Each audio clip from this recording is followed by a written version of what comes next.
కాదు, మనతో పాటు సమానంగా పనిచేస్తున్న కాంట్రాక్ట్ వర్కర్స్ ఎవరైతే ఉన్నారో మనం ఏ రోజుకైనా సరే వారికి న్యాయం చేస్తామని ఆశతో ఏదైతే ఎదురు చూస్తున్నారో, ఏదైతే తక్కువ వేతనాలతో భవిష్యత్తు బాగుంటుందని ఆశతో ఎదురు చూస్తున్నారో వారికి మనం న్యాయం చేయాల్సిన అవసరం ఉంది.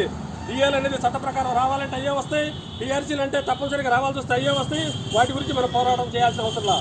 మనకు కావాల్సింది మనతో సగభాగంగా పనిచేస్తున్న, మనతో ఈక్వల్గా పనిచేస్తున్న వ్యక్తికి సమాన వేతనం లేకుండా ఏదో కొద్ది గొప్ప వేతనంతో ఇలా వాళ్ళు జీవనం సాగిస్తూ ఉన్నారు.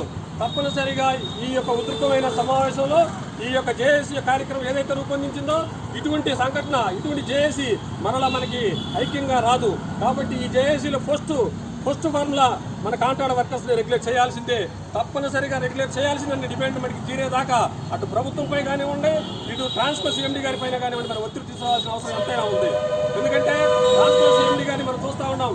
గతంలో ఈ రాష్ట్రానికి సంబంధించిన ట్రాన్స్కో సీఎండీలు ఎవరు పనిచేయాల, కానీ మన భాష రాదు, మన నాగరికత కాదు, మన మన మన స్థితిగతులు తెలియదు. అయినా కానీ అప్పుడు మనకి పనిచేసిన చటర్జీ గారు, రేతుల్ చటర్జీ గారు, అదేవిధంగా మన జైన్ గారు మన గురించి తెలియపోయినా తెలుసుకొని, భాష రాపోయినా నేర్చుకొని, మన యొక్క కష్టాల నష్టాలని తెలుసుకొని దాదాపు 2-3 పిఆర్సీలు ఇచ్చారు.